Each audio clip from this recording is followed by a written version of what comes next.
my idea was that, okay, maybe the fastest guy out there is the best cyclist that doesn't use it. And if you're riding the same pace as the guys that are in front of you and you're barely pushing, you get to the run, you have that much more energy to really close the last quarter of the run with a ton of energy.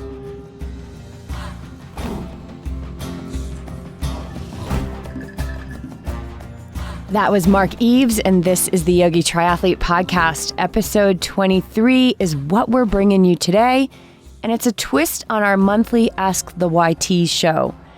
This month, I interviewed two Yogi triathletes about their recent experience at Ironman Louisville. BJ, our head triathlete and Ironman veteran, joins Marc Eves, a ride-in-the-high-vibe type of guy who we met during our stay in Lake Placid. We've kept in touch with Marc, and we're so glad to have him as a part of the tribe. And today we got to welcome in his girlfriend, Chiara, first-time Ironman spectator, to share a few words on what it's like to be on the sidelines at such a massive event. These guys answer my questions in detail about their training plans, nutrition, race day strategy, and tips on navigating moments of intense physical sensation. For any level of athlete, especially those harboring secret dreams of finishing an Ironman someday, these guys share insightful contributions that can help you turn that dream into reality. And speaking of turning dreams into reality, I have to just tell you that today I am coming to you from a 16-foot Airstream Bambi in Boulder, Colorado, where we are living tiny for the next week. I'm estimating that it's about 100 square feet, if that. And we've completely moved in, taking advantage of the smart design and all of the nooks and crannies. For all of you Airstream curious people, it's really as cool as they look. The bed is super comfy, and drinking our morning coffee in the fresh Rocky Mountain air is filling our spirits. For those of you who may be listening for the first time, it was 4 months ago exactly that we sold our home in Newport, Rhode Island, and moved our entire life, including our golden retriever, Clark, into our Honda Fit and set out on our Ride the High Vibe tour. It's a cross-country trek to raise awareness that living a more vibrant life is within reach for all. The tour was founded on living in the era of service, and this podcast has risen up as a main vehicle for us to serve, to share stories of people looking, finding, and living their purpose, and bridging the gap between strangers. I air quote that word strangers because at our core, we are brothers and sisters. We are connected deeply through our source of creation. Whatever word, figurehead, or dogma that you want to attach to that concept, we're all fighting the same battle, and we're all sharing in similar joys. The Yogi Triathlete Podcast and way of life is about starting to round out the sharp corners of life via bringing consciousness into our daily lives, our athletic training, our identities and roles in this world to bring out, let loose, and become our most compassionate and true and connected selves, which translates into our most powerful, high-performing, and on-purpose life experiences. And who doesn't want that? As an athlete, human, and recovering type A, without hesitation, my intention is to live all of those things. So that's what we're doing. We're taking a huge risk in life. We're living on the road. We're out of our comfort zone often. And we're en route to the West Coast to set up a new life in a tiny home while bringing the message of health and wellness to as many people as we possibly can along the way. And with the support of our amazing sponsors like Zeal Optics, Amrita Bars, Trigger Point Therapy, UFOS, and LifeStraw, our high vibe mission is given all the more ease. And they want to share the love with you as well. Each month we've been holding giveaways, and this month is no different. All you have to do is leave a review for the podcast on iTunes, the Yogi Triathlete Podcast. Email that to us at yogitriathlete@gmail.com, and then set your intention on winning this month a LifeStraw Go bottle. These bottles have been so key for our healthy hydration on this trip. Filling up at dirty truck stop bathrooms doesn't faze us. No way. These bottles filter out 99% of all contaminants. So not only are we drinking clean water, no matter the source, we're not contributing to the chaos of discarded plastic bottles. So check out the show notes at yogitriathlete.com for a link to all of the details. And now let's please get on with the show. All right, we're rolling. Sweet. All right, so we have, this is our official, unofficial post-Ironman Louisville race recap smackdown. I got 2 finishers here with me. I got a first-time spectator here. I am a multi-time finisher and spectator. So let's start with who's in the room. So, BJ, we all know you, but tell us, what number Ironman was this for you? And also, what's your strongest discipline? Let's just start with that. So this was Ironman number 8 for me. First Louisville. We were taught how to say it. It's like you gotta save it kind of lazy, like Louisville, like you're gonna swallow your tongue. I was told put some marbles in your mouth and Louisville. Yeah, it kind of makes me gag. I mean, not Louisville, but saying it. Right. And strongest discipline is the run for sure, and favorite. Yeah, it's always about getting to the run. Yeah, let's get to the run. Yeah. All right, we got Marc Eves here. Awesome. Yep. We met you up in Lake Placid at the beginning of our tour. And I just love that we were inspired to take this tour because now we have you and Chiara in our lives, and we wouldn't have had that. And we wouldn't have had this podcast, and we wouldn't have had all these amazing connections or Thank you. been able to cheer you on yesterday. So what number was it for you? This was my 3rd Ironman. Mm-hmm. And my strongest discipline would have had to been the bike. But this race, I just focused on getting to the run. So go easy on the bike.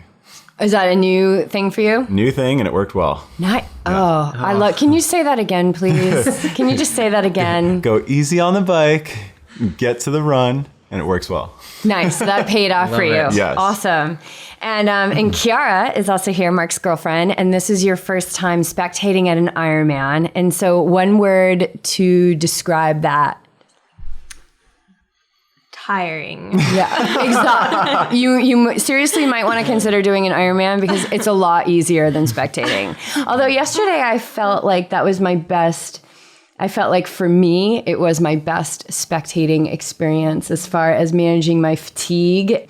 But it might have had something to do with the one loop bike because I came back here. I got a full 45-minute meditation in. I took a shower. I took a nap. I made some breakfast. Yeah. So normally, Personal day. Yeah. So seriously, spectator-friendly Ironmans aren't all that they're chopped up to be. I would say probably Arizona would be challenging too and Cozumel. Yeah, those are exhausting. 3 loops. In Lake Placid too. Placid. Yeah. So anyway, it was a cool experience for me. All right, let's get back to the boys. So what did let's start with you. What did your training look like leading up to this? Because you were coming off peaking for Ironman Lake Placid and then like having a near-death experience and coming back from that. What did that look like from Lake Placid until now, and especially being on the road?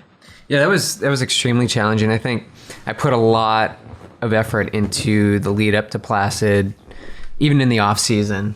The first time, a big weight training program, and felt really good, and then obviously didn't race. So then I had maybe 1 or 2 weeks to recover after Placid, and then I sort of got into a routine as much as I could on the road. So whereas I was swimming almost every day in open water in Lake Placid, it was where can I find a pool, and do we have time to get there while you're doing your thing, because somebody had to watch Clark. So I think leading into it was pretty good. It wasn't ideal, but it definitely kept me focused on making, quality workouts when I could get them. So even if it was an hour, I would hit the bike for an hour on the trainer, and I did that a lot. So it was pretty good. I got a few long rides in here and there. One in DC I thought was pretty cool with the DC Triathlon Club. I got a 5-hour ride in there, and that was really cool. But and I just want to interject on that because I remember that morning really clearly. We were spending time with some friends we hadn't seen since Colorado, and we were going to bed that night, and I had asked you, when you were going to do your ride, and you were a little lax about it. And I said, well, you might want to think about getting up and getting in with this tri club and doing it. And I remember when the alarm went off that morning, like, oh, you did not want to go. And I didn't even have any support for you because I was so tired. We were tired at that point in the game. And you got your butt out of bed and you rode from Alexandria into DC, into Georgetown. With a headlamp. Yeah, with a headlamp. Met up with this crew and got like a century awesome in ride. that day.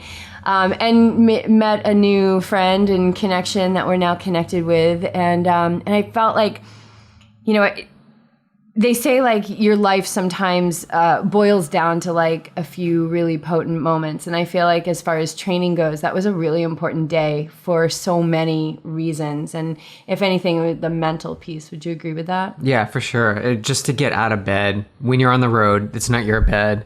You're not really in any, solid training routine. You're just kind of doing it. And you're going there to meet people you don't know. And ride with people like at different levels, and it's just being okay with that. And yeah, it was a pivotal moment. I agree. It was a good experience. Those are definitely the good workouts to draw back on too when you're really hurting, right in the middle of the race. Those are the perfect ones to look for. Yeah, for sure. Bike is my focus, and I think it came down to that morning. I was like, I got to go. Yeah, I got to go and do it. Yeah. I'm not digging it, but I'm gonna go.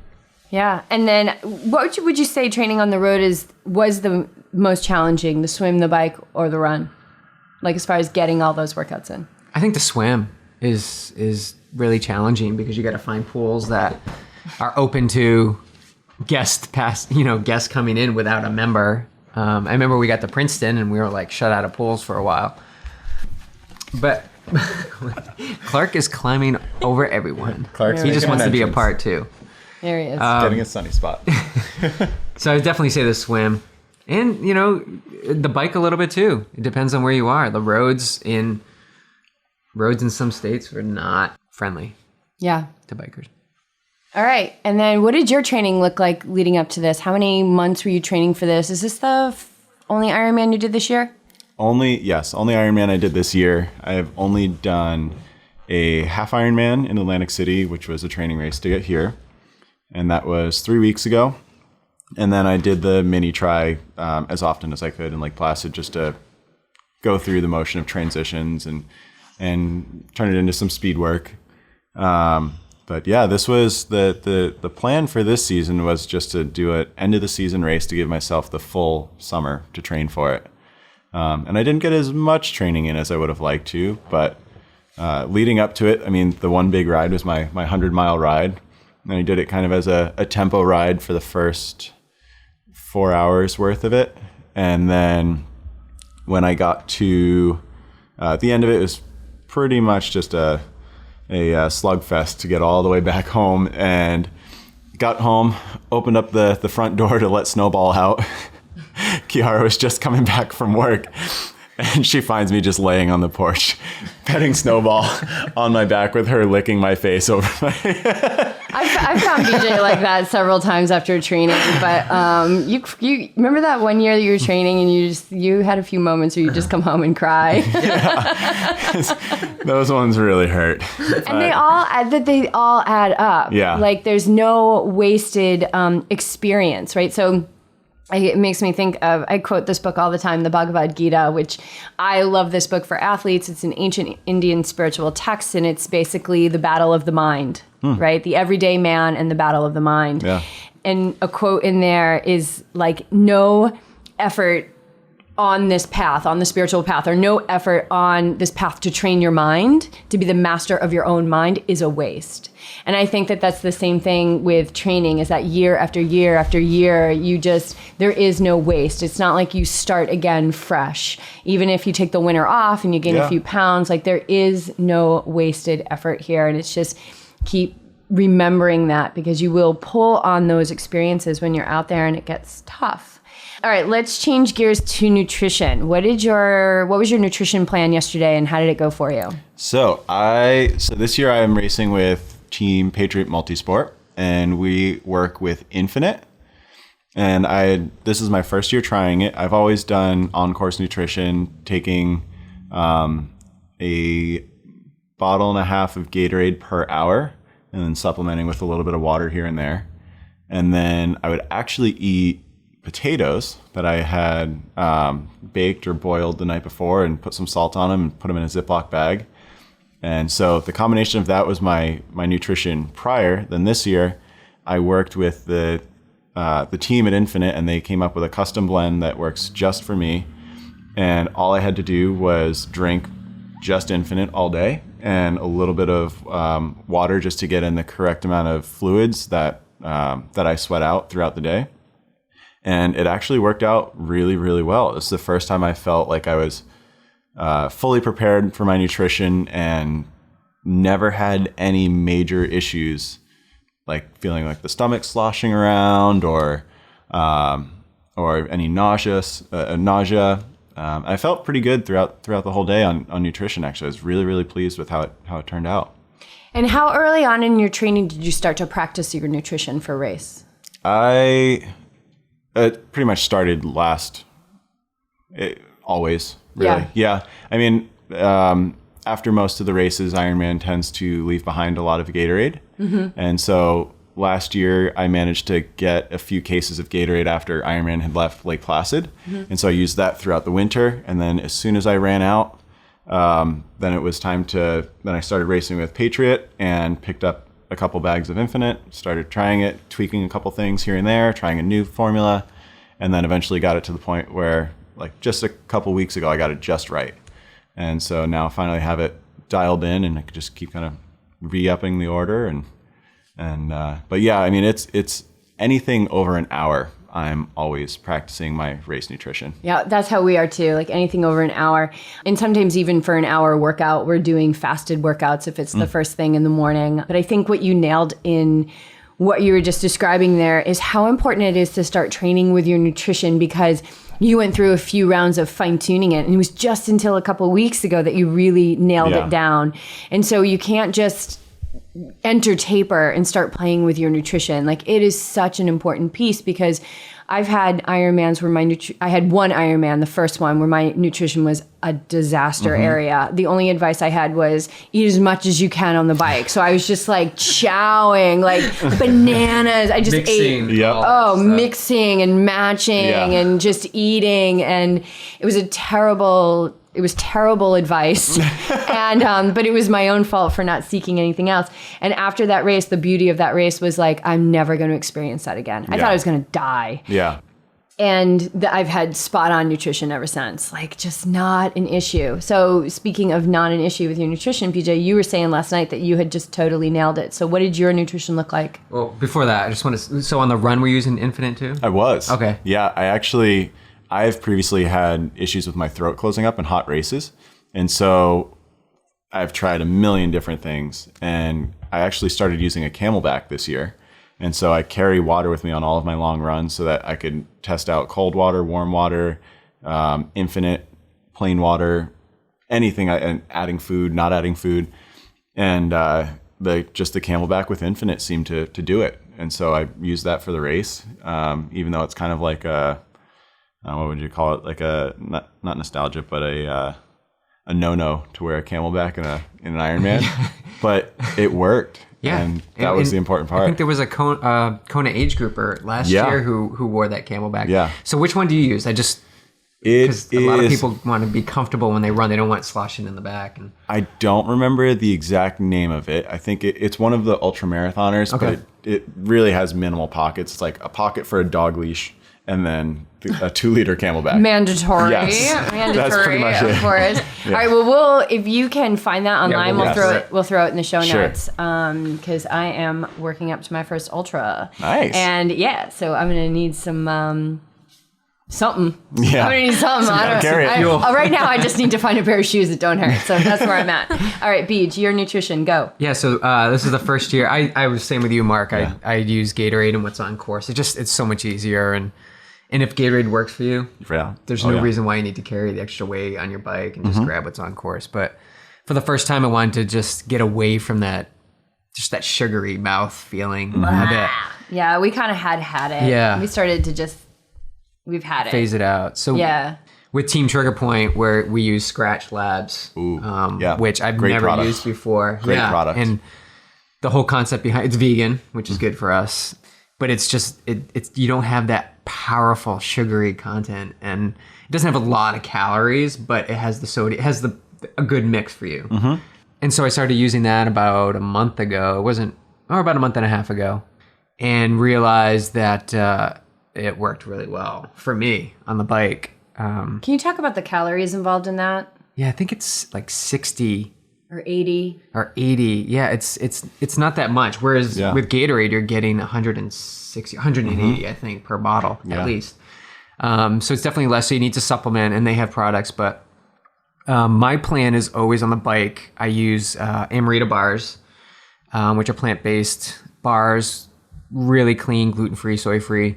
And I split them in half, and I have one every hour. And I start immediately when I get on the bike out of the swim.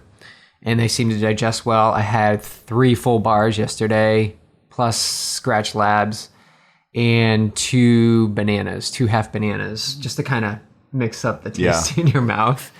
But as far as the bike, the only thing yesterday was just, and we talked about it when we met up, like I had to go to the bathroom so many times on the bike. Yeah. 2 times I think is good. Like you're in a good space. Yeah.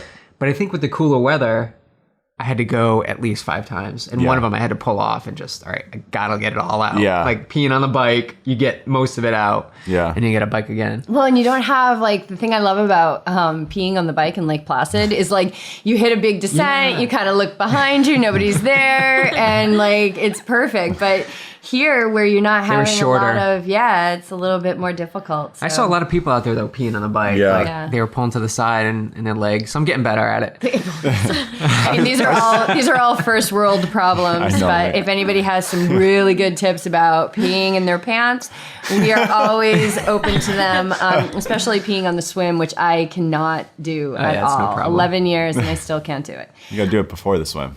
Yeah, that's all I do. That's all I do. As soon as I get the wetsuit on, it's like, That's why the ramp was wet yesterday. That was not water. Oh my God. It's like spots everywhere. You know, I walked, after I saw BJ off, I walked down the line, which by the way was like so far down. I was walking with a friend of mine and she was like, the sidewalk's all wet. And I'm like, oh my God, that is all pee. Especially when we started getting closer to like where you turned into the park. I'm like, that is all pee. Yes. So might as well just start stepping in it now because you're about to be swimming in it. All right. And then the run. Oh, yeah. What? The run nutrition. Yeah. Because that was something new. I think I talked to you about it. I'm like, I'm just going to go and see what's on course. And I may take Coke early. Yeah. You had kind of planned that. Yeah. I was just going to see how it is. You've been playing like, with your races, you keep taking it earlier and earlier. Mm-hmm. And who is it? Andreas Reilart started taking it like right last year. He took it right out of transition. Really? Yeah, right out of transition. And I was like, oh, he may be onto something, or you're just gonna totally fail and have a sugar crash later on. And you're not always guaranteed flat Coke either. You know, sometimes they're opening it right away, and that the bubbles, especially in Cozumel. Yeah, it's like. Shh. Want some Coke? So I started out of transition with a half banana, which you always talk about, and I haven't really embraced it, but this time I did, and the half banana was awesome. Mm. And then at mile 3, I just started taking in Coke every other aid station, drinking Coke and water, and then supplement that every 4 or 5 miles with orange slices. Mm. The biggest thing I did too was when I felt something, I pretty much had a good day with the gut, but the sodium. So I use Gatorlights. There's these little package from Gatorade, just like base salt or whatever. And I would actually, I remember this at Syracuse. I just like shot it down, the pure, open the package, and I was not in an aid station. Yeah. So I almost choked myself. That dry out everything. Oh, it's so bad. It's like a chemical burn in your mouth, like immediately. It's just like.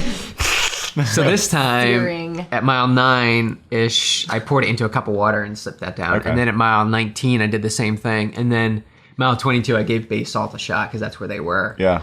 And put that down a little bit. So I think I know the nutrition for the day was just spot on. Like I had no issues. I was cool. I was keeping a sponge down the back of my neck. Mm-hmm. And actually was getting cold. Like I was getting a little chilly near the end because the shade is out there a little bit more. So yeah, I would say the run was pretty good. The nutrition is spot on. All right, cool. And let's keep this train rolling. I want to talk about your overall strategy. What was your overall strategy, BJ, yesterday? And did you stick to it? Yeah, I think I really wanted to have a strong run. I knew the course was flat because we'd been here a few weeks and I'd run it. So I really wanted to have a good run. And in order to do that, the best way I've done that in the past is to, and Endurance Nation talks about it a lot, is the JRA, which is just ride along. Yeah. So he says just ride along for the first hour or two. And I can't tell you how many people pass me, 70-year-olds. And, it worked really well for me a couple years ago in Ironman, Arizona. And I was like, just get to mile 80. Just ride. Well, I rode along for the first hour and a half. And then I started to get into a nice pace. And then mile 80 came along. And that's when I connected with Marc. And it was awesome to ride in with him. I think that was one of the highlights of the race day. But yeah, the plan went well. The run, the run was the only part where I was going to take it out really slow. The first 2 miles, 3 miles, and then I ended up running 7:30s, which was the goal pace.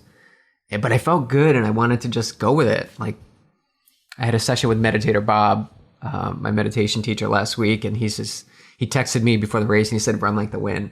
And so I kept thinking like, run like the wind, run like the wind. And I always talk about going, how athletes talk about just going with it. And I was like, I'm just going to run with it and see. And if it happens to crash, or I'll just deal with it then. And I got to mile 7 and mile 10 and mile 15 and just kept going. And I was like, all right, I'm pretty steady here. Mile 18, I was like, all right, I'm just going to keep going. And I didn't feel, I don't want people to think I was feeling so good. I mean, I was feeling okay. It looked like it hurts. It's an Ironman. Yeah, let's be honest. Yeah. But it was like I could get on my tips of my toes. I was running and just went with it. So it never ended. And so, yeah, I would say strategy went really well for me. So you didn't wear a watch yesterday at all. And we talked about it last night. Like you said, wow, I thought I was running faster than I was, which is probably pretty common. And yeah. So you look at the times later on, you're like, yeah. Oh, damn. My question to you is, do you feel like, and I think that this really holds you to what you say all the time, which is keeping all channels open, right? Like not limiting yourself. And I know you love the freedom of not having a watch, but do you feel like it would have pushed you a little harder yesterday if you saw that you weren't running your goal pace? I think so, yeah. I think, we talked about it last night. I think if we didn't talk about it on the podcast. I think if I had my watch. No mics at bed. Here we go. Pillow talk. Pillow talk. Here come all the secrets. I do love the freedom of not having a watch. I look at people in front of me and they're looking at it and you hear the beeps around you. And yeah. I think there's a place for it. I truly do. But I do think people get consumed with it, and it can be a detriment to the mental game where you're thinking, I'm running hard, but I'm not running the pace I want to run. But in the respect of the race yesterday, I think the watch on the run, a Garmin timing watch, probably would have helped me a little bit, because I probably could have pushed a little bit more. Like I was thinking I was running 7:45s. 7:40, maybe even 7:30s at times, but in reality, I was over 8. You were like 8:11, 8:11, 8:12. Like you were really steady. And steady's good, but it doesn't show that I tried to go a little bit more. I always say that to my athletes, like when you're running in a race, like just see if you can surge and see if you can hold the surge, and if you can't, back off. Yeah. But if you can hold the surge, you're running a few seconds faster per mile. Like you can hold that. So I didn't get the chance to do that, and I think a watch probably would have pushed me a little bit. Do you think you'll use one in your next Ironman? Possibly. Mm-hmm. I think you should. All right, Marc, what was your strategy? You touched upon it earlier, but what was it going in? Previously in races, I am just known I'm a strong cyclist. I came from a ski racing background, so I've got ski racer thighs, and those just translate over to fast bike splits. And so I've always just raced the bike and tried to survive the run. And this time it was kind of my idea. Well, my motto for the season was special delivery. So like when I get to the run, it's like, all right, special delivery. I'm showing up to the run and I'm going to push hard. And so my idea was that, okay, maybe the fastest guy out there is the best cyclist that doesn't use it. And if you're riding the same pace as the guys that are in front of you and you're barely pushing, you get to the run, you have that much more energy to really close the last quarter of the run with a ton of energy. And so it worked out very well.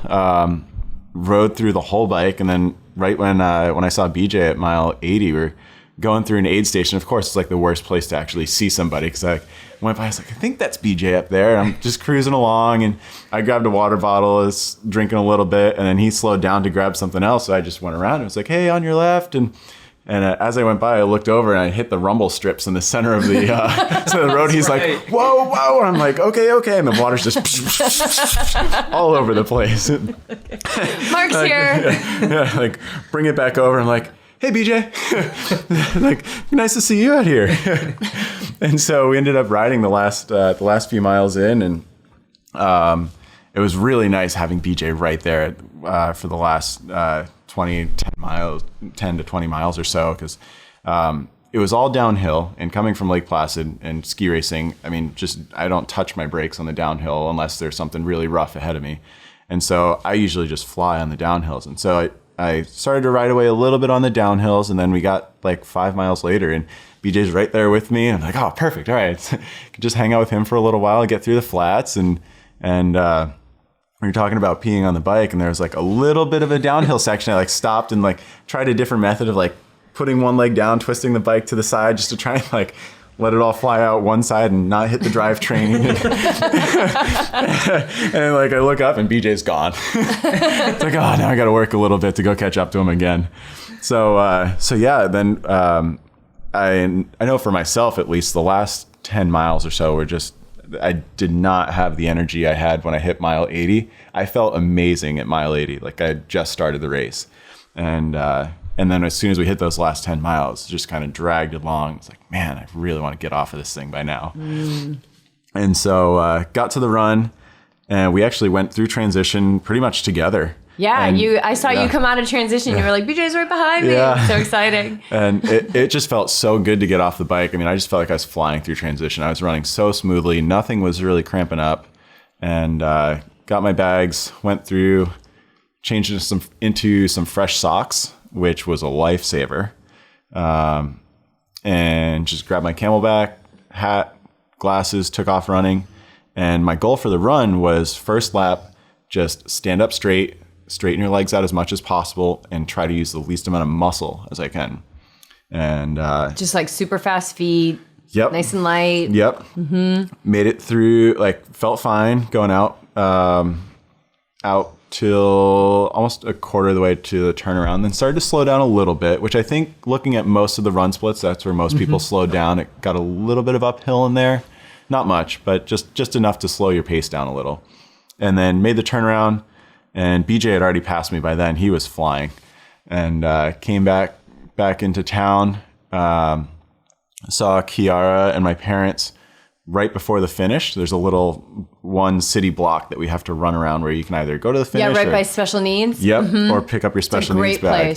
Place. It worked out really well. So I saw them just before I hit special needs, stopped at special needs, changed my socks again, because I had been dumping water all over myself and they were drenched. And so all I could think about was just drying out my feet, and picked up, I had a bag of 4 scoops of Infinite in my special needs, threw that in my little dog leash pocket on my Camelback, and then took off running. And when I came around the other side, they're like, all of them said, wow, you looked a lot better on the other side of that city block. I'm like, yeah, it's dry socks. Yeah, totally. And got to the next aid station. Basically, as I was walking up, just slowly, or as I slowed my pace a little bit, but took off the Camelback, opened it up, and went up to the lady. Like, I need a lot of water. And so she took out a pitcher and started filling it up, and I poured in the powder for the Infinite and kind of kept walking, closed it up, put it on my back, and took off running. Yeah, it's worth it to take those few extra moments, because I feel like you can make those up so easily on the run just for comfort, like for some kind of comfort, whatever that looks like for you, right? Yeah. And so stopping, slowing down, getting the water in your Camelback instead of trying to be really hectic. Because I don't think people understand how much energy they're expending when they're hectic. That is very true. Hectic in transition, hectic trying to, my least favorite part of being a spectator is watching people get on the bike and get off the bike, because it's like so hectic. It doesn't have to be though. And people coming out of, this guy was coming out of getting on his bike and starting the bike. He's literally like 25 yards into the bike, and it's like, left, I'm on your left. And he's just like freaking out, I'm on your left. And you could just hear him screaming like like Téa Leoni in Spanglish, that movie, when she's like the crazy runner woman. She's like, laugh. This was this guy. And I was like, dude, like you haven't even hit the first turn. Like you're still like you're still kind of in the transition area.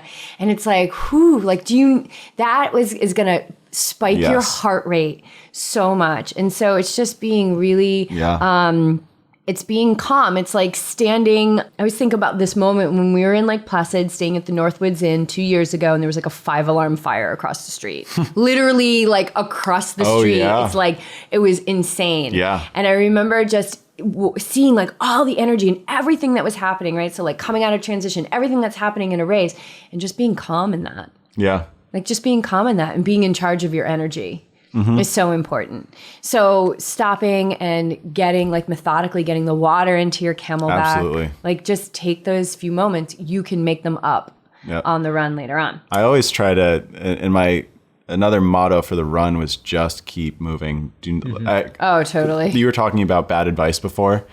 My first Ironman I did, the worst advice I'd ever gotten. They said, oh, walk early. Walk early? Yeah, they're like, you're going to be walking later anyway, so like get in some rest early and then you'll be able to run later. And that was just terrible advice. I agree. And so now it's like this run, it's like, okay, I ran through the first lap and I just wanted to run the whole thing. Oh, totally. And when I got to the second lap, it's like, okay, so I stood up straight, legs are straight, my feet are starting to hurt, so I try to soften my foot strike a little bit, so my stride lengthened, got a little faster. My throat felt fine. It wasn't closing up. And so I just kept going with it. And I kept going faster and faster and faster. And then we hit the turnaround coming back into town. And by that point, I was like, okay, well, I know I can now push myself to the point of like, this is really going to freaking hurt. And so I at that point, I knew I was pretty much ready to bury myself into the med tent. And then just went for it. And so I only walked the aid stations, and it really hurt to start to run again. But it took maybe 10 to 20 steps, and then I was back into my stride and just moving. Yeah, that's a good rhythm. I've done that before too, especially if my feet are really hurting me. Just give them a little bit of relief, and then you just there's no debate. You just start running again. Yeah. So there's something to be said about Ironman that the race begins at mile 20, and when you hit that turnaround on the second lap out on Southern Parkway, you guys are heading back in. So you were saying you were ready to kind of bury yourself, and it was painful. I'm assuming. Yeah. And so what do you do in the moments where the pain is just really showing up? How do you get through that? The best thing I have done is start to play games with yourself, and you start to break it up into smaller segments. Because if you think of, okay, we're going to go out and run a 140-mile race, that sounds really daunting. But if you think, okay, I'm going to get into the start, get into a rhythm, swim to the first turn, see where I'm at time-wise, and then if I have to push it a little harder on the way back, if I'm feeling good, great. Then so you've got a 1,500-yard segment, then you've got another 1,500-yard segment to the bridges, and then the last, was it 1,500 to 2,000 yards, maybe a little less. And then so if you break it up into smaller segments, and especially in the races where I've ended up walking half of the run, is I start to play the game where you count telephone poles. It's like, okay, I'll walk 2, run 5, walk 2, run 5. And so that it just breaking it up into the small victories over the course of the day really helps you keep your emotions in check. So rather than getting all worked up about the finish when you're at mile 10 on the run, that's not going to help anything. Right. And so just keeping it, okay, I need to get to the halfway point, check my nutrition, check how I'm feeling, make adjustments, and just having those little checkpoints along the way to check in with yourself. What hurts? What adjustments do you need to make? And that definitely helped. But when I was actually able to run this one, just the aid stations as a mile marker for me was okay. I have to, once I get through that aid station, I have to start running by the last chance trash. Yes. Yeah. I always use that. Yes. Like, I'm like, okay, by the end of the table, then it's like, all right, last chance, trash. All right, I'll go there. And it's like when you get closer and closer to the finish, you start to like take the cup and run. And you start to kind of shorten that walking distance as you get closer and closer to the finish. But yeah, just being able to, the aid stations were pretty close together. It was really nice. And so just having that checkpoint to, okay, yeah, it's coming up really quickly. This is great. I'm doing awesome. So you're focusing your mind on kind of what that next, whether it's the last chance trash or, okay, I've got to get to the first table of the next aid station. You're focusing your mind on that as opposed to focusing your mind on the sensation in your body. Absolutely. Is that right? Yep. But you're still feeling it, right? Because I mean, I haven't figured out a way to block it out. And I don't think that blocking it out is effective or helpful anyway. I think that being able to really immerse yourself in the sensation and just be in it and welcome it, not fight it. But what you're saying kind of playing games. But what you're really doing is what we train our athletes to do is like focus your mind in the direction that you want to focus it. Right? Most people are just there. It's like a monkey swinging through the jungle, and it's going to go to where the greatest sensation is, you know, and that's going to be the pain in your body. So I think you can kind of still hold that and just let it be what it is. But if you take your mind and you say, okay, I'm focused on that first table of the next aid station, that's all I want to get to, right? And I think that really helps it and not getting too far ahead of yourself. I want to add to that a little bit too, keeping it a positive thought. Not necessarily like, oh, you're doing great, but a positive action rather than a negative action. So when I coach alpine ski racing in the winter, and what I tell the kids when they get feedback, they say, oh, don't do this. And so when they come up to the start of the course, I said, okay, what are you focusing on? Well, so-and-so told me not to do this. I said, that I don't want you focusing on not doing something. I want you focusing on doing the correction. And so it's like if someone asks you, don't think of a purple elephant, what do you think of? Right. A purple elephant. And so I tell them, okay, if we want to focus on getting your weight on your outside foot rather than lightening up your inside foot or vice versa, I say, I want you to focus on one little thing and make it a positive action. Because if you can focus on the correct action versus what you're doing incorrectly, you're going to fix it. If you're focusing on the negative action, you're still going to be thinking about what you're doing wrong. Right. And that's what you're focused on. And that's negative energy. Right. And that's the last place you want to be when you're competing, training, anything, like living. Just you want to stay out of the negative. So BJ, I have two questions for you. One is, what's the worst advice you ever received? And I want to know about your last 10K and what you do in those times where the pain is intense. Worst advice? I don't know if I'm sure I've had worse advice, bad advice out there. I feel like the worst advice you've ever received is the advice that you've given yourself. Oh yeah. Oh man. I'll tell you, when I was having nutrition problems and I went out and raced an Olympic distance in Colorado, I was like, I'm just not going to take anything in on the bike at all. Or the run. I'm just going to go out and race. I had a stellar bike. It was awesome. And then I was out on the run. I think I was in like third or fourth place for the first half mile, and that was it. I think I walked the rest. You're like, your physical body just like dismantled. Oh, was that? Yeah, it was. You had a bad. dismantling. I've had some bad advice given myself.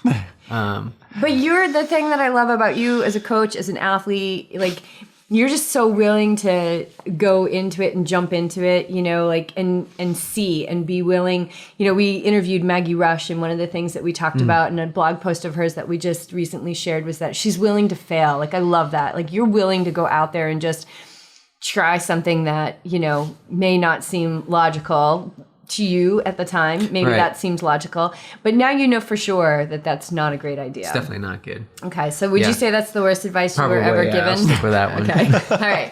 And in the last 10K yesterday for you, when you hit that turnaround, tell me what that looked like. I wasn't checking. I was checking miles, but I was missing mile markers. So I was missing like 16 and 17. I remember specifically. I'm like, where are these? So I must be at 19. And when I got to 19, I was thinking like, wow, this is pretty cool. Like I feel okay. Like I'm not dying. And when you make the turnaround and you see I saw mile 20 on the side. I'm like, okay, now all I have is a 10K. How many times have I run a 10K?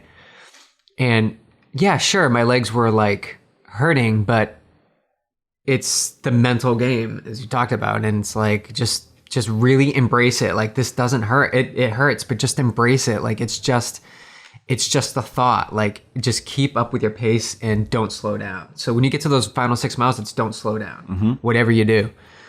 And on the run, I really target getting to that next mile. So 20 to 21, 21 to 22. and I just keep knocking it down. On the bike, it's more 10-mile blocks. Like you get to the sign that says 90 or the sign that says 100. Although with missing those markers, your mind may play games with you. Like, have I gone 100 miles yet? But I think I got to mile 23, wherever that little out and back is on Central, and they play that music. Yeah. It was like heavy metal. The Red Bull truck. Yes. That's The coolest Red Bull truck I've ever seen. It was awesome.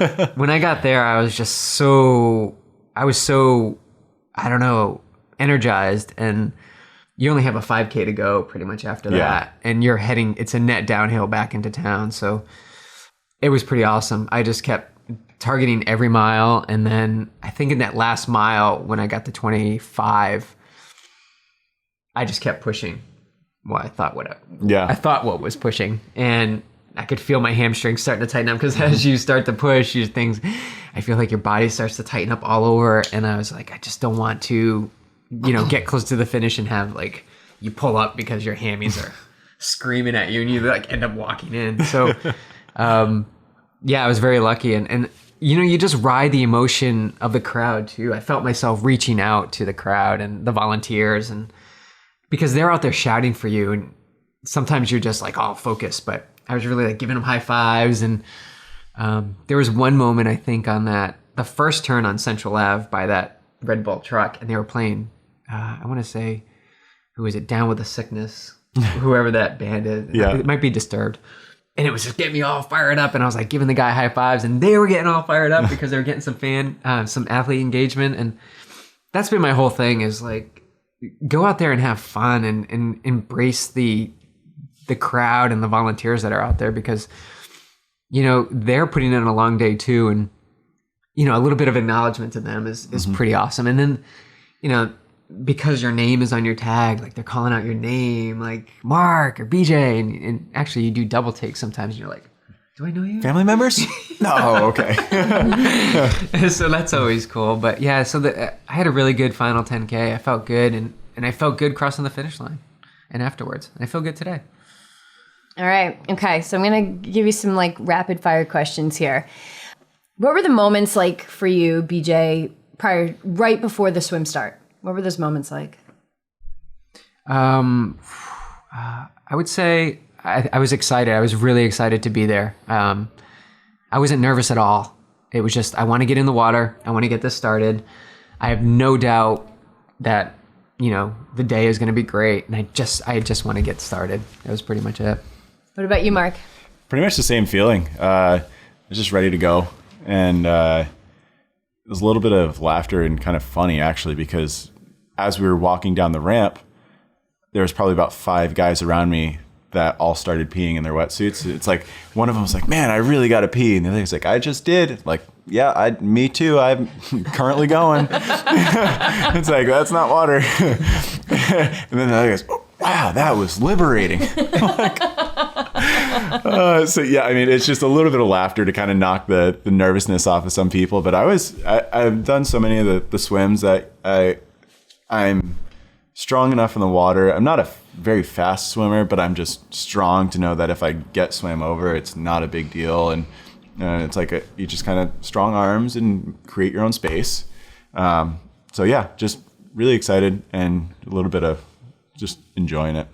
Yeah, I remember like looking around at my first Ironman. Although I was really excited, I remember that first Ironman, like I was dancing at the start, and you and I were right next to each other. It was in Coeur d'Alene. It was really awesome. The water temperature was ridiculously cold. But I remember thinking like, I can't wait to get to that phase where you just, I guess you kind of know what to expect. Like you might get punched in the face. You might get kicked. You might get swam over. And it's okay because it's happened before and you know how to navigate it. And I kind of feel like that's where I'm at now. Although you still get those like pre-race like excitement, it's just energy. It really is fun, and just to kind of laugh a little bit and lighten up the air, because it can be really intense, and you never know when there's a first timer right next to you. And so, Chiara, actually I have a question for you. Same question, like those moments before the swim start. Like I remember BJ's first Ironman, and seeing him, and this was back when there was like the mass starts, and seeing him and just being like, my God, like the person I love is just in the sea of people. Like, oh my God, is it going to be okay? And so I don't know, what were those moments like for you? Because it was your first Ironman experience, and Marc's out there, and like you just have to let go and trust that everything's going to be okay, right? Yeah, I trust him enough to not get beat up too much and know he has those same feelings, that he's not gonna come out with a bloody eye or something. Like he's kind of holding down the confidence to keep you, like that kept you pretty calm. Yeah. But what was like seeing everyone go in there and the gun go off and the music's playing, and all of a sudden like we went from standing in line, we were in line for like an hour and a half. Yeah, I'm not a huge fan of that, but see, it was fine. It was a practice in welcoming all things. When all that energy starts to go, what were you feeling? Well, I was actually volunteering as a wetsuit peeler. Oh my God. So I had to go, and after I left him at the start, I had to sprint back to the swim exit. So I was pretty excited. Just feeling everybody's energy and the nervousness as well as the excitement. And so it was fun leaving him. How was the stripping? It was a bit dirty, but fun. That's awesome. Totally.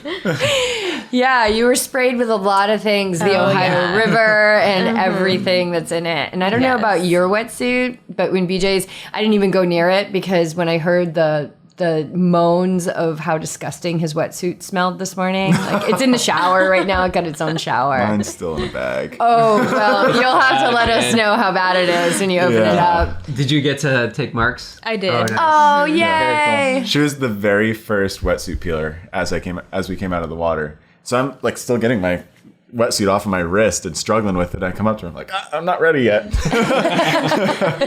It's awesome. All right. On the bike, this is such a great place to, I think, learn about what not to do. So what did you see other people doing out there that you would not recommend in your own racing? BJ, you start first. Wow. I mean, I would say because I did take it easy out of transition, there were people hammering the first part of the bike. And I talked to a few people afterwards, and every one of them said that they had taken out the bike way too hard. You got to ease into it, and it's 2 loops, and I think people are feeling good because they're tapered and they're caught up in the energy of the race, and they just go and hammer. And some people can, I don't want to discount people who are fit and have that ability, but I would say that's the minority. I think the majority of people definitely should bike under what they think they should for that first loop. But the other thing was, so much stuff taped to people's bikes, like nutrition and fuel, when there were a lot of aid stations out there. Yes. Plenty of opportunities to grab fuel, and I didn't see anything particular that was unique. They were gels and stuff, but yeah, I think people can lighten their load a little bit. Cool. What about you, Marc? What'd you see out there? First thing that sticks out in my mind was I went past a lady going up one of the steeper hills that didn't shift down into her easier gears and didn't stand up to push through it. Oh, so she was just wrecking her legs. Yes, and she was going so slow that she was wobbling back and forth and almost ran into people passing her. Oh, no. And so it was just kind of like basic bike handling skills, staying to the right, because even if most of these races are set up when if you have a full lane, you can fit 3 people wide on there. So if you have somebody flying by on the left, they're pretty much on the yellow line. And then you have someone that's making a meandering pass, and then the slow on the right. And then you get those people that just stick out on the left side. And it's on the highway too, and it drives me nuts driving around the highways. But yeah, staying to the right is a huge thing. The best place to actually ride, from what I've heard, is actually in the right tire track of any cars, because that's the flattest and smoothest section of pavement. So it's actually the fastest, and it's also the safest place for you to be if someone's going to come flying by you. So what advice would you have given that woman? How would you have, if you were her coach, what would you have said to her in that moment to get her up that hill? Spin up the hills. You want a high cadence going up the hills.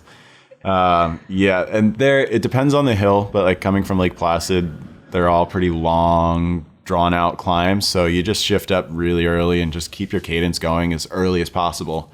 But some of these hills here, where I called them momentum hills, where you can kind of keep a hard gear and stand and push over it for 10 feet or so, and then your momentum carries you over the top so that you can make it down the other side. But yeah, absolutely. I see so many people, and especially people training at Lake Placid. Mm-hmm. I see them come up there and they're just pushing really, really hard gears up the hill. Get a big cassette in the back and just spin your way all the way up the hill. It's the best thing they could do. Mm-hmm. And sometimes you lose a little bit on the other end. Like I've got my gearing that I can spin so easily up like those big climbs in Placid, but I lose a little bit on the other end. And then being so light and having a tiny bike, I lose a little bit on the end, but I get off that bike and I feel like I've done nothing. Yeah. And I think that that's the most important thing. And that's how you save your run. Like Absolutely. If we're talking about Ironman.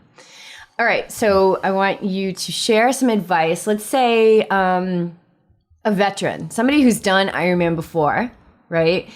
Whether it doesn't matter how many they've done, and they want to get faster. What would you say to them? What would be a good way?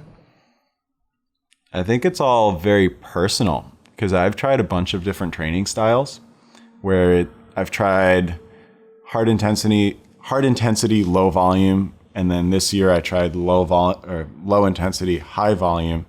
And I just found that doing a lot of miles at a low intensity didn't work very well for me personally, but it's a tried and true method for 90% of the triathletes out there. But trying something like changing one little variable in your training and seeing if it works. If it doesn't, you go back to what you did. If you get faster, you keep it. Right. That's probably the and not changing a whole bunch of things. It's just kind of like with your diet. If something's not jiving with your diet, like just change something or remove dairy and see if that makes a difference. Oh yeah. BJ, what do you have for a veteran like myself who wants to get faster? Well, for me, I would say the biggest place you can make gains is on the run. So I think you need to get fit on the run and focus on that I would even say focus on that for a full season. Swim, your gains are going to be minimal. Bike, you can make some big gains on the bike, and the only way you can run to your potential is if you're fit on the bike. But from experience, and I know this is very personal to each athlete, but when I focused on a season or two of just building my run, it really made an impact. And the other two, suffer a little bit, but you can begin to work on them. And actually that's what I'm doing right now. Yeah. And that did actually make a huge difference for you. That's when you really started running like 3:30 type of Ironman marathons is when you really focused on that. But you did sacrifice a little bit on the bike. And so now you're trying to find that balance again. Yep. Yeah. All right. So one thing I love about Ironman is that it brings out like the best in the human spirit, right? And just crazy things that you see out there, people in costumes, just the stuff that I was seeing was really funny. But what was Risque. what was the funniest thing you saw out there? Oh, there was that guy when you exited the community thing, and the guy was like in a banana hammock or in the bungee smuggler, and he was like, honk if you're horny. Yes. That like crazy hair. And it was just so weird. It was just so odd to be placed there. That was pretty funny. But what else was weird? Just one thing that was weird after that, and we had talked about it a little bit, was when we got on that road, there were cars, like the police were letting cars on that road. So in the neighborhoods? Yes. Right out of the neighborhood to the stretch where 42 is, it was bikes and cars. Oh, that's tight there, and there's too. no shoulder. No. And so, there were a lot of people there were some cyclists that were going into the oncoming traffic and getting around. And I just don't want any part of that. I knew this stretch was short, and it just was not worth it to risk going around. So that was like the least funniest thing. Yeah, that wasn't funny, but I wanted to make a point. Like, it was just crazy that it was happening. What about you, Marc? What did you see out there that just kind of like lightened your spirit and was like, oh my God, I love people. They're so crazy. I have two. So one of them, I told all of my friends and my family members that if I'm walking or not doing well, you need to heckle me. And really like get on my back and be like, come on, suck it up, let's go. And so my mom told, I think it was probably the same group, the guy had like a red plaid kilt on with a shoulder strap. I saw him last night. Yeah. And he was like shirtless, Yes. right? Yeah, of course. All day too. He had to have been freezing. Even to the finish. Yeah. He was there at like 1 a.m. with his kilt on and like a beret and no shirt. He must have had enough beer out there that he just didn't even notice it anymore. But yeah, my mom went up to him, and that's where my family members were, and she goes, yeah, so my son said to heckle him when he comes by. So I want you to chase him up the hill when he comes. She's like, oh, well, can you hang out here and point him out to us? So sure enough, when I went by, I had like 4 guys on the side of me. Come on, let's go. It's Tour de France time. I was just cracking up. And then another cool one, which I'm a part of the Ironman Louisville Facebook group on Facebook. And coming back out of town, when you're going back out for your second loop, there's a little girl in a wheelchair sitting on the side of the road giving everybody high fives. That was really cool. Yeah, She was so uplifting. She was really, really sweet. And then there were a group of like 5 or 6 really, really young kids about halfway out on the run too, that were like going out into the road, making sure they got a high five when someone went by. That's so awesome. Yeah. I love those kids. Yeah. There was like a time when I was racing where I remember like when I first started racing, I just did it because I loved it so much. And I would thank the volunteers and I'd high five the kids and I would like yell and, expend energy that way. And then I was like, living in Boulder and everybody was like 8 times as fast as I was. And I was like, okay, now I have to be more serious. Like, and I wasn't thanking volunteers and I wasn't high-fiving kids. And I did that for like a couple seasons and I always just felt awful. And my times were still the same. Like, and so I think it's like, for me, nobody's paying me to do this. And I do love the joy of connecting with people. And so it take advantage of it because there's a lot of energy to gain, even if you're expending some energy to make that contact. But those little kids are just awesome. And they have such fresh energy, and young energy. And it's like, there's a transfer there, right? And so soak it up. Yes. All right. Did you have any moments when, it was like emotional? There were times when I actually managed to control my breathing, like control my throat closing up, and I got out to, it was about halfway through, and I started to think, okay, this is like, I've never been able to do this before. This is awesome. And so it's like, I'm going to have an awesome finish. And all of a sudden my throat just goes, oh yeah. like, calm down. Like, I'm going to cry now. Yep. So it's like, anytime I thought about the finish, it's like, okay, bring it back in.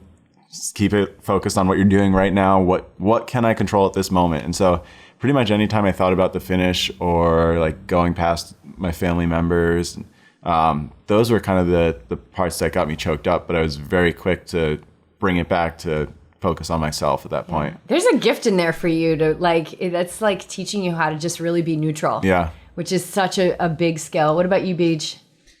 So mine was at that Central Ave at the Red Bull truck. Like the music, I think it might have been both times now that I'm thinking of it. And let me say that this whole training leading up to Louisville, I didn't train with any music. Like I didn't run with any music. I didn't really have any on the bike and obviously none on the swim. But I sort of detached from music now that I think about it.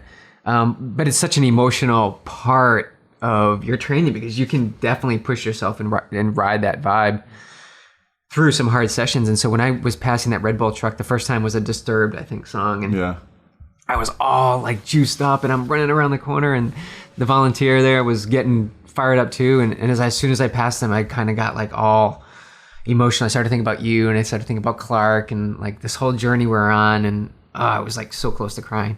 But then I kept going. And then I think on the second loop, I can't remember what song was playing. But anyway, that moment too, just you start to, I don't know if it's attaching to the music or it stirs some things up inside you and you're already in an emotional state, like you're taxing your body, you're taxing your mind. So yeah, I definitely those two areas I was really close to letting it tear up. And describe what the finish line feels like.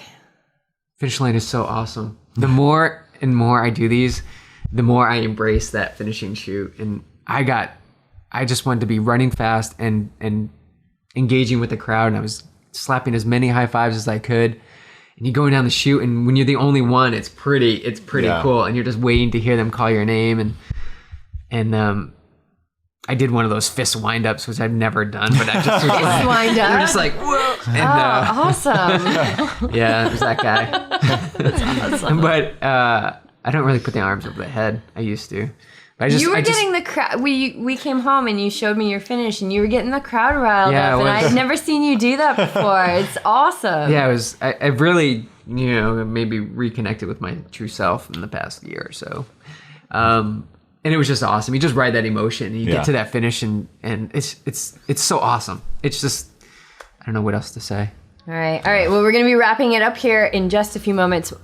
Describe your finish line. What's the finish like? This one, really painful. Really? This one, So it's not that like everything falls away. No, this is like everything falls to the ground. This one, I've had the last 2 races that I've done, so in Lake Placid last year, I took 3rd place in my age group by 2 seconds. Oh my gosh. And because it was a rolling start, the guy that was 2 seconds behind me actually finished 5 minutes behind me, but our overall times matched up to 2 seconds apart. And so then when I raced in Hawaii last year, and that one I just soaked it up. I mean, I wasn't really having a great race, and so I came down Elite E Drive, and that was the longest finish chute I have ever seen. The people start three people deep, like a quarter of a mile, half mile. I don't even know how long Elite E Drive is, but it's a long way, and everybody's cheering. My sister had a full pizza out in front of me as I'm running through. She's like, "Come and get it." That one was really awesome. Just high-fiving everybody, just basically going through and absolutely soaking that one up. This one, here in Louisville, I saw my dad just before the finish shoot, and all I could muster was, "Med tent, med tent." And I think I saw Chiara on the other side out of the corner of my eye, but I just pushed and pushed and pushed because I didn't want to have another person finish 2 seconds behind me. And so I hit the finish line and just let it go, and pretty much collapsed and rolled over the last. Oh my God. Once I saw myself past the timing mat, I was like, okay, you're done. And then it took a couple volunteers to pick me up and scoop me into a wheelchair. And Chiara was saying my mom was upstairs taking photos and actually beat Chiara down to the athlete exit. She's like, she must have jumped and ran down to catch you. But yeah, this one just hurt, and I knew it was going to hurt for a long time, and so I pretty much was like, all right, I'm going to suck it up and just make it to the tent. And like, if I need an IV or whatever, they're going to give it to me there. I just need to get myself to the timing mat at the finish, and then I'm done. And isn't that what keeps bringing us back, is that they're all so different, and that you can't compare. Even if you have your best time, like you could have another PR, you could never see that time ever again. Like it's all different, and it's all a unique experience. So what's next for you guys? Final question. Boy, besides finding a home and moving out of our car, we need to get out of the state and keep moving west. But I've got a tentative plan for next year. I think I want to do some more racing. Obviously, this is my first race of the season this year. Might be the only race, besides one mini try that I got to participate in with Marc. But I think I'm going to do some halves next year when we get to California, and possibly the Vineman half and the Vineman full, and keep putting a full in there. But yeah, I just want to race more and get stronger. Yeah, I'm pretty much just going to be focusing on running next year, just trying to improve my run as much as possible, and lose the ski racer thighs so I can run easier. Yeah, you got to lean out those monsters. Mm-hmm. But yeah, we'll see what I have in store for next year. But as of right now, it's the half Ironman in Lake Placid, and then we'll see what else gets added to the list. But probably a lot of halves, and we'll see how this winter goes. And then if I need to sign up for a full, then I'll make the decision to do it. Cool. So awesome. Chiara, were you inspired yesterday? Do you think there's an Ironman in your future? Definitely not a full one. Yeah, watch out for the definitely not.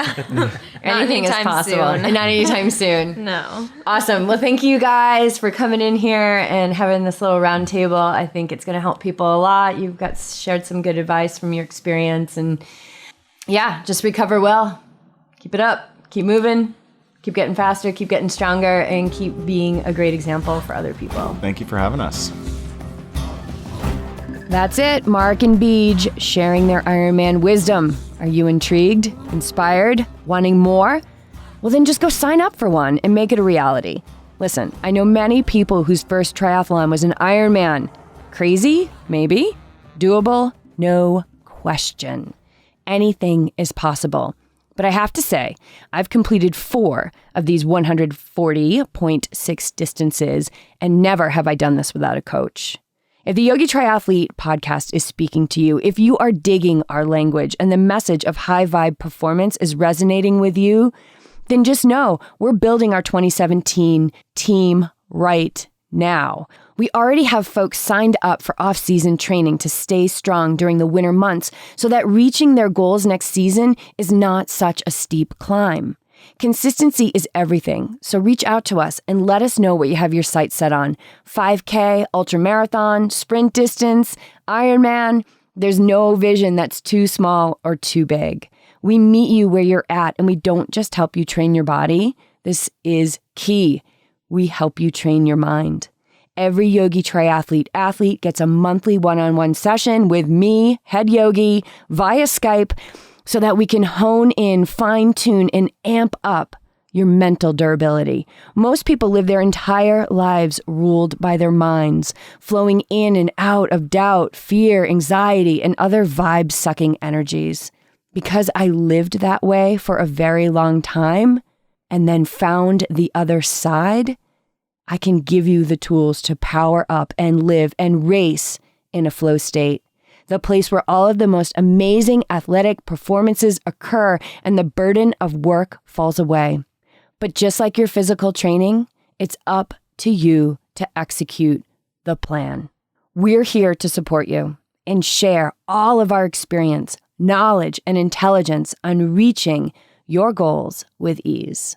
Namaste. Be in the moment. Do epic things in your life and ride the high vibe.